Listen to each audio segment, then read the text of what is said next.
Vencedores e perdedores da 10ª rodada do Campeonato Brasileiro, já encerrada. Então vamos falar quem se deu bem e quem se deu mal nessa rodada do Brasileirão. Mas antes, se inscreve no canal, deixa seu like aqui no vídeo, põe aqui para mim para você, quem é o melhor, quem foi o maior vencedor dessa rodada e quem foi o maior perdedor dessa rodada. Então eu gosto de começar com os vencedores, porque, né, vencedores tal, é menos polêmico que perdedores. Então vamos começar com os vencedores, ok? Para mim, o grande vencedor da rodada, na verdade, os dois grandes vencedores da rodada foram Cruzeiro e Flamengo, né?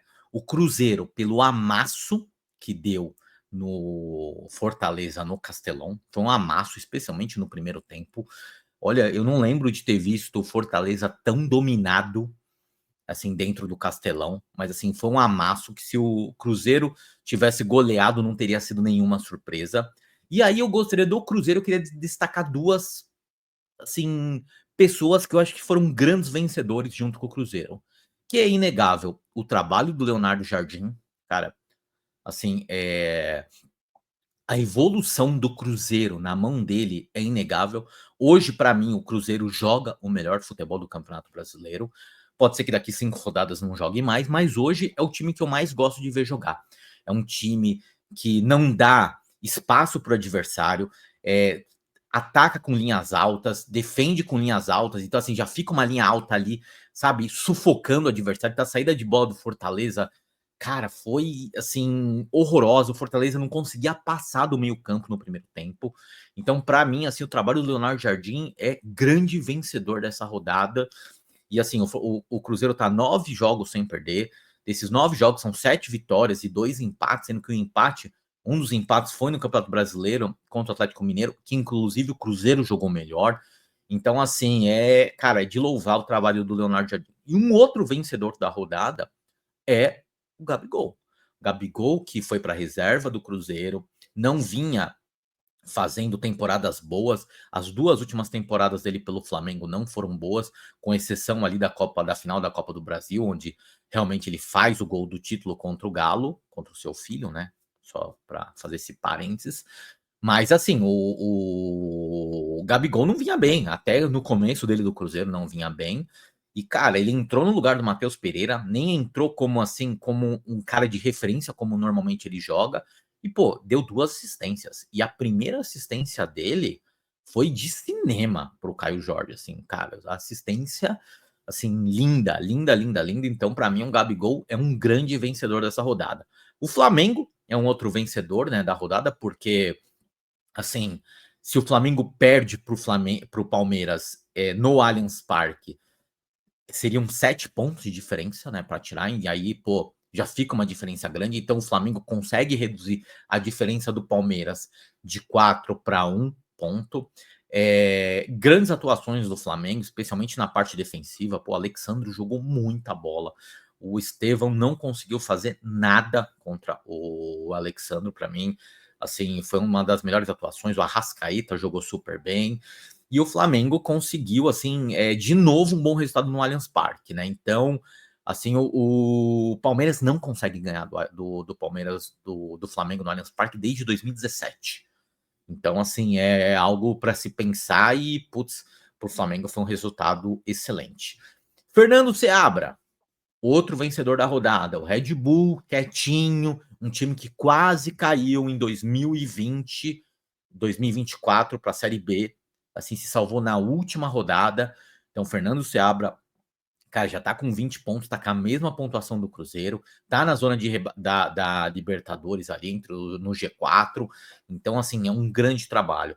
Apesar de não ter feito uma grande partida contra o Juventude, mas, assim, o trabalho do Seabra na frente do Red Bull é excelente.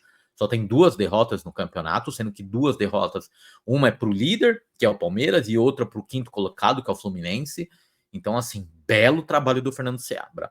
Um outro vencedor da rodada, Kleber Xavier dos Santos, não tinha nenhuma vitória, vinha de 4 resultados ruins, 4 jogos, melhor, 5 resultados ruins, sendo 4 jogos sem marcar gols. Então consegue fazer com que o Santos ganhe uma partida até improvável. Eu acho que jogar contra o Vitória no Barradão não é fácil, ainda mais na fase que o Santos estava.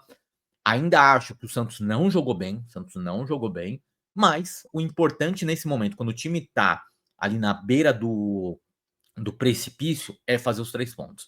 Então, para mim, o Kleber Xavier é um dos vencedores da rodada. E, para terminar, Mirassol e Reinaldo, né? O Mirassol foi no Morumbis, consegue ganhar do São Paulo por 2-0, um baita resultado pro Mirassol. O Reinaldo faz o gol na lei do ex, né? Então eu acho que assim o Mirassol também ali tá no meio da tabela. Muitos esperavam que seria um saco de pancada nesse Campeonato Brasileiro, e o começo do campeonato vem se mostrando algo diferente, né? Não sei se o Mirassol vai conseguir sustentar isso ao longo da temporada, né? Porque a gente já viu muitos times que vêm da Série B, por exemplo, o caso mais próximo que aconteceu foi o do Criciúma, que em muitos momentos a gente achava que não cairia no ano passado, teve até boas vitórias, e no final acabou não resistindo. Mas até o momento é um trabalho consistente do Mirassol, então para mim o Mirassol também é um grande vencedor dessa rodada, tá? Vamos para os perdedores. Perdedores da rodada. Falando um pouco de Flamengo e Palmeiras. Para mim, acho que o grande perdedor desse jogo é o Estevão. Por que é o Estevão? Porque o Estevão, eu acho o Estevão um belíssimo jogador. Um jogador excelente, tá? Mas é inegável, e aí os números mostram isso, que em jogos importantes, em clássicos, tal, ele não consegue ainda ter o mesmo desempenho. Ele não consegue ainda. Obviamente que eu acho que tem uma questão de experiência, tem uma questão mental, ele ainda é um menino, ele é super novo ainda, tá fazendo os últimos jogos pelo Palmeiras, né, aqui no Brasil, né, acho que foi o último jogo dele no Allianz, provavelmente, último jogo não, né, porque tem a Libertadores agora essa semana, mas assim, vai se despedir do Palmeiras no Allianz, vai para o Mundial, mas eu acho que o Estevão, ele precisa esse degrau, sabe? Que é o degrau que o Endrick era o contrário. O Endrick sempre no Palmeiras se destacava nesses grandes jogos. Quando realmente precisava, ele cansou de fazer gols importantes, né? Vide aquele Botafogo e Palmeiras lá, 4-3. Então, assim, e é engraçado, porque eu acho que, tecnicamente, eu acho o Estevão mais jogador que o Endrick. Mas ele não tem esse poder de decisão do Endrick. Mas, assim, então por isso que eu acho que ele é um dos perdedores da rodada, porque, de novo, ele não conseguiu fazer uma grande partida contra uma grande equipe. E quando o Palmeiras precisava, ok? Vojvoda, grande perdedor da rodada. O Fortaleza, eu não sei o que está acontecendo, tem muita conversa aí falando que tem alguns jogadores que não estão tão compromissados com o time, o desempenho do Fortaleza em 2025 não é dos melhores, o Fortaleza já foi vice-campeão cearense, perdendo do Ceará, que tinha acabado de voltar da Série B, pode ser desclassificado da Libertadores caso perca para o River e o Bucamaranga ganhe do Colo-Colo, e o jogo contra o River, não, contra o Racing é na Argentina. Então, assim, e fora que assim, o Fortaleza foi completamente dominado no Castelão. Dominado no Castelão. Minha opinião sobre o Vojvoda. Tem gente que acha o cara fraco, que para mim é uma loucura. É uma loucura. Eu, Fortaleza, não demitiria o Vojvoda. Eu não demitiria. Eu acho ele um baita treinador. Inclusive, gostaria de tê-lo no meu time. Eu acho ele um baita treinador. O que ele fez ao longo desses anos no Fortaleza é de cinema. É de cinema. Fortaleza nunca teve um elenco top, tudo, mas eu acho que algumas coisas têm que ser reavaliadas em 2025. O trabalho dele e se realmente tem jogadores que não estão contribuindo para o ambiente do Fortaleza. Mas eu acho que também o Vojvoda talvez tenha que fazer uma análise para ver onde ele está errando, tá? Galo, mais um dos perdedores dessa rodada. Apesar de ter empatado com o Corinthians, o desempenho do Atlético Mineiro é horroroso. É horroroso. O Corinthians estava praticamente com um time ali misto, um time B, com vários desfalques, tudo, e o Atlético não consegue ganhar dentro da Arena MRV.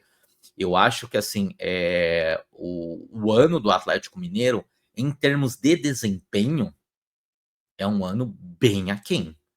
com as contratações que o Atlético Mineiro fez, com o investimento que o Atlético Mineiro normalmente faz, com o elenco que o Atlético Mineiro tem, eu acho que o Atlético deveria e teria obrigação de jogar melhor. Algumas contratações eu não faria? Não faria. O Rony eu não faria. O que ele perde contra o Corinthians é um negócio absurdo. Mas mesmo assim, o Galo tem time e elenco para jogar mais. E para mim, ele não consegue performar do quanto ele deveria estar performando neste momento do Campeonato Brasileiro. Então, o trabalho do Cuca até aqui é bem questionável, ok? Outro perdedor da rodada, Zubeldia no São Paulo. Por que o Zubeldia é um grande perdedor? Porque você não pode perder do Mirassol em casa com o elenco que tem. São Paulo estava em campo com Rafael, Arboleda, Alan Franco, Pablo Maia, Alisson, Oscar. Você não pode perder um jogo com esses caras em campo. Luciano, pro Mirassol dentro do Morumbi. Você não pode. Você não pode perder. E aí eu acho que dá muita força para quem questiona o trabalho do Zubeldia. Muita força mesmo. Então, assim, o Campeonato Brasileiro do São Paulo é decepcionante. Enquanto o Campeonato Brasileiro do ano passado foi um campeonato ok, bom, a Libertadores também caiu de pé ali contra o Botafogo. O São Paulo na Libertadores vem fazendo uma boa campanha, tá invicto na Libertadores, primeiro lugar do grupo, ok. Mas no Campeonato Brasileiro é sofrível o desempenho do São Paulo. Lembrando que o São Paulo empatou com o Sport, que é o saco de pancada até o momento do Campeonato Brasileiro, no Morumbi. O São Paulo empatou com o Fortaleza, que também não tá jogando, tá muito aquém do que era o Fortaleza nos outros anos. E agora perde do Mirassol. Então, assim, eu acho que o Zubeldia nessa rodada é um dos grandes perdedores. Outro grande perdedor dessa rodada, na verdade não é da rodada, mas eu acho que, assim, é um perdedor gigante, é o Augusto Melo. Eu não sei se vocês viram, o Augusto Melo ontem foi afastado, né, do Corinthians. Ele não é mais o presidente do Corinthians nesse momento, porque há um processo de impeachment dele, né? Então, enquanto está rolando esse processo de impeachment, o presidente é afastado, porque para quem não lembra, o Augusto Melo está sendo indiciado, né, por 3 crimes, inclusive lavagem de dinheiro. Então, assim, ele foi meio que enxotado do Corinthians. Eu acho que dificilmente ele volta para o cargo, porque ele já tinha uma rejeição muito grande. E aí, com essa denúncia, com esse indiciamento, eu acho que dificilmente ele volta para o comando do Corinthians. E aí eu não vou aqui falar sobre culpa ou não culpa dele, porque cabe à justiça, é, como que eu posso dizer, investigar isso. E se ele for culpado, cara, ele tem que pagar bonito. Porque assim, o presidente do clube ele tem que saber o que ele faz. E se o cara fez o que ele fez pelo que ele está sendo acusado, é muito grave. É muito grave como presidente do Corinthians. E usar o clube para isso, cara, é um absurdo. É um absurdo. Então, assim, volto a repetir. Caso ele seja culpado, ok? Porque até o momento a pessoa ser indiciada não quer dizer que é culpado, ok? Já teve milhões de pessoas que foram indiciados e que depois se provaram inocente, a justiça julgou inocente. Então, assim, eu digo sempre na possibilidade dele ser culpado, ok? Então, assim, eu acho que ele é talvez o maior perdedor, junto com esse último assunto que eu queria falar com vocês. E a arbitragem? A arbitragem, para mim, novamente, assim, sabe,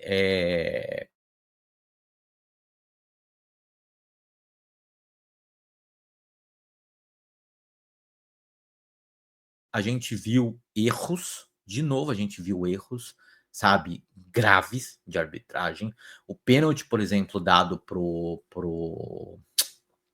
Grêmio foi uma vergonha contra o Bahia, uma vergonha, entendeu? Não foi absolutamente nada no Bright White, sabe? E assim, o que mais me incomoda de tudo, o que mais me incomoda no VAR no Brasil, cara, é o juiz errar em campo, ok, é normal, porque assim, o lance é muito rápido às vezes, sabe? Às vezes pode estar encoberto, tal, não sei o quê. Pô, o cara pode ter apitado o pênalti, ok? Mas não há condição nenhuma do cara ir pro vídeo e marcar aquele pênalti. Não há, não há, não tem como, Não tem como. E é isso que me incomoda no futebol brasileiro, porque o cara vai lá no vídeo e briga com a imagem. E uma outra coisa que a gente tem que questionar aqui é a questão dos critérios, porque não há critério. Por exemplo, o pênalti dado, contra o Palmeiras do Arrascaeta lá, que o Murilo puxa o Arrascaeta. Eu já vi esse lance no Campeonato Brasileiro não ser marcado pênalti. E assim, eu fico na dúvida ali, eu já vi alguns, por exemplo, eu vi alguns analistas de arbitragem falando que foi pênalti, outros que não foi pênalti, mais que não foi pênalti. Eu acho também que não há um contato ali para ser marcado pênalti, acho que só passa ali a mão na barriga. Eu acho que o Murilo foi infantil, acho que ele não deveria ter feito isso, ok? Não deveria ter feito isso.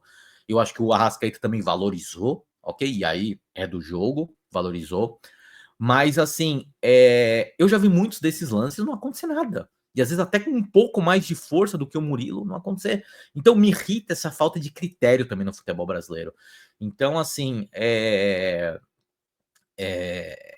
triste a arbitragem do Brasil. É muito triste. E para mim, de novo, ela acaba sendo protagonista de alguns jogos. E isso é assim, por exemplo, pouco se falou do jogo Bahia e Grêmio. Pouco se falou.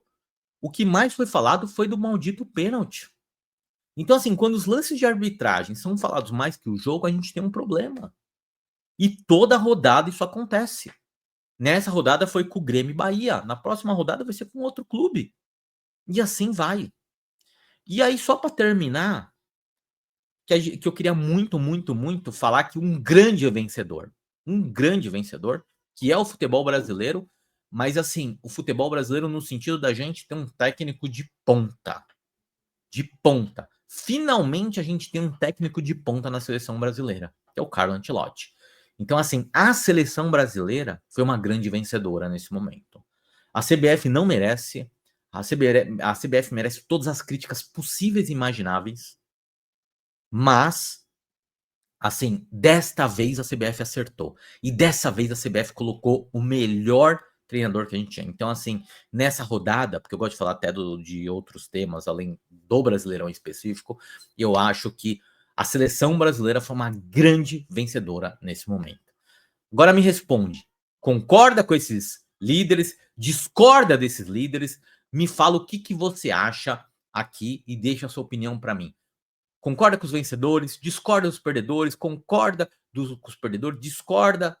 Deixa aqui o seu like, deixa a sua opinião, deixa e se inscreve no canal, tá bom? Obrigado, até o próximo vídeo. Valeu!